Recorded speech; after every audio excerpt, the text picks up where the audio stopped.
If you are low on Outschool enrollment and you still haven't tried tutoring, I have no idea what you're waiting for. In today's video, I'm going to share with you my top tips to help you successfully teach your first tutoring class on Outschool. Whether you are a brand new Outschool tutor or you've been tutoring online for a while, I'm sure you'll find some great tips in today's video. So let's go ahead and get started. Tip number one is probably my top tip, and that is to relax.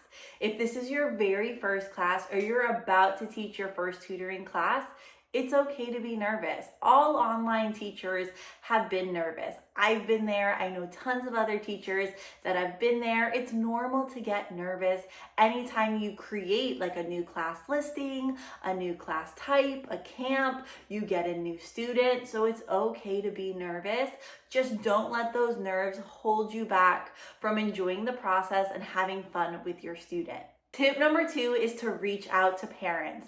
Now, obviously, you can't actually do this until you've actually been booked. So once your class has a student, you want to reach out to that parents right away. I would say more than 50% of the time, parents will reach out to me first, and they will kind of give me an idea of what their student is struggling with, what skill they want me to work on, if they have any questions. But I do have from time to time where I don't have parents reach out. And if they don't reach out, you want to make sure you take the initiative and reach out to that parent before you even teach that first class. Now, there are two main ways I like to reach out to my parents when they first book my class. Now, the first one is kind of done automatically. When I created that Outschool tutoring listing, I actually have a section where there's a classroom announcement, and when the student enrolls, they will see that classroom announcement. And in that classroom announcement, it tells the parents to reach out to me, let me know what skills they want me to work on with their child and if they have any specific questions.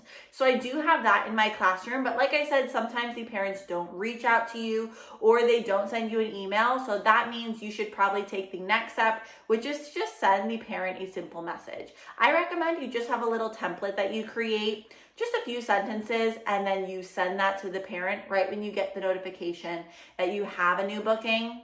But basically in this email, just simply state that you are super excited to meet the learner and you would like to know if there's any specific skills or questions or any topics you really want the student to be focusing on in your lesson. So I usually write that to the parent, and 9 out of 10 times I usually get a response. If I don't get a response, we're going to talk about what I do in tip number 3 with that. But usually reaching out to parents, you're able to get a lot of good information to help you create a good, successful lesson plan for your first tutoring class. Tip number 3 is to have a simple lesson plan. And you want a simple lesson plan whether the parent reaches out to you or not.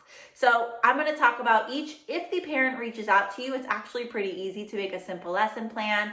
They will tell you the skill that they want you to work on, and you can assess the student on that skill and then just do different activities. Now, I do recommend, even if the parent reaches out to you, that you assess the skill, because sometimes parents may not fully understand what level their child is at, and your understanding may be a little bit different than theirs. So even if the parent tells me what skills they want me to work on with their child, I always have some sort of little assessment where I can assess and see where the student is at and see if I agree with the skill the parent shared with me. Now, if the parent does not reach out to you, so you have no information about that student, still go in with a lesson plan. Just make sure you have a little bit of extra activities in case the student does something too quickly. So I thought I would just briefly share an example. As I've mentioned on here in other videos, I love to teach kindergarten and I love to tutor kindergarten students as well. So I basically have a simple kindergarten tutoring template for my first lesson with students. During those first few minutes, during any tutoring session, I'm always just getting familiar with the student. I ask them fun questions like their favorite color, their favorite food, their favorite animal, their favorite drink, whatever they want to share. And then after that, I do some sort of assessment. Now, for my kindergarten students, there's a few things I like to do. Most of the time I assess letters. If the students do that very quickly, I might go to like CVC words and CVCE words. If that's kind of easy, I might assess, oh, can they create a complete sentence using some of those words? And then I might, if they finish that early, I would have some number activity. Can they count to 100? So you think of some of those foundational skills in your subject area and use those as your assessment.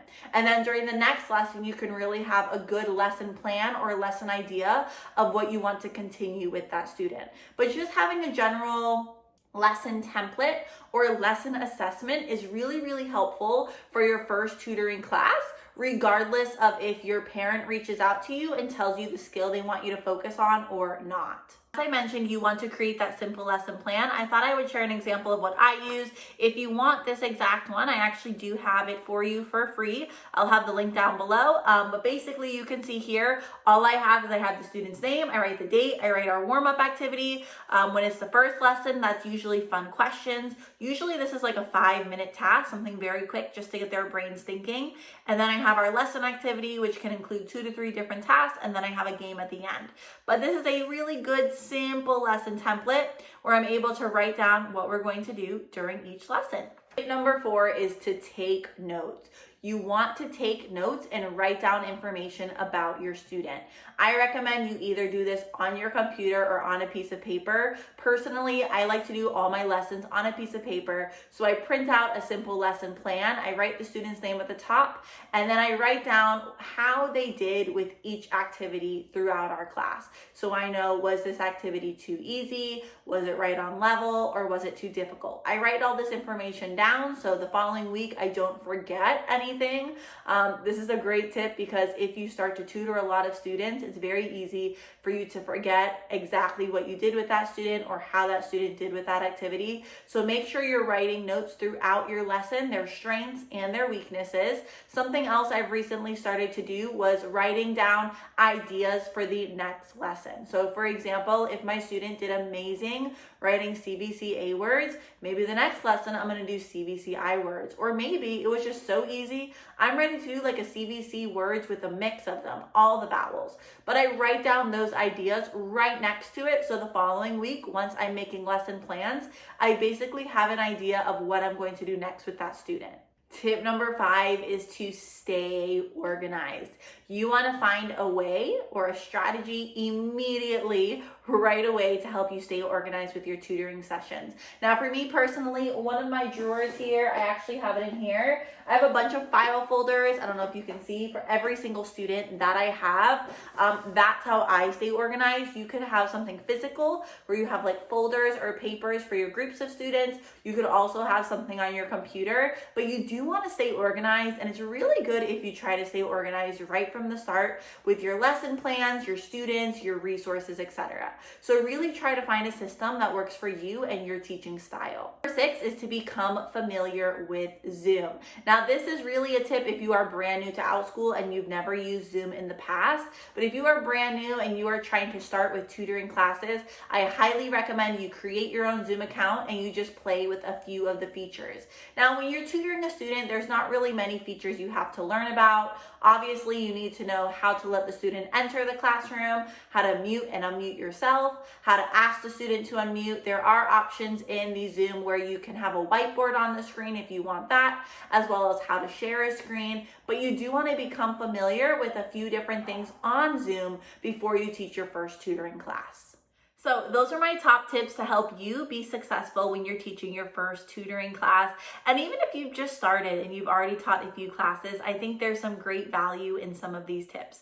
I highly recommend you relax. Remember, everyone gets nervous and that is okay. You want to reach out to parents, try to get any information you can about their student, create a simple lesson plan. Remember, keeping it simple from the start can be super, super helpful. You want to take really good notes so you don't forget information about your student. You want to find a system to help you stay organized, and if possible, become familiar with Zoom if you are not familiar already. Now, if you found this video helpful, I would very much appreciate if you gave it a thumbs up, and you don't forget to subscribe to my channel so you don't miss any future videos. I have lots of videos on my channel for Outschool teachers and Outschool tutors that you may find very helpful. Thank you again for watching, and I will see you in a future video.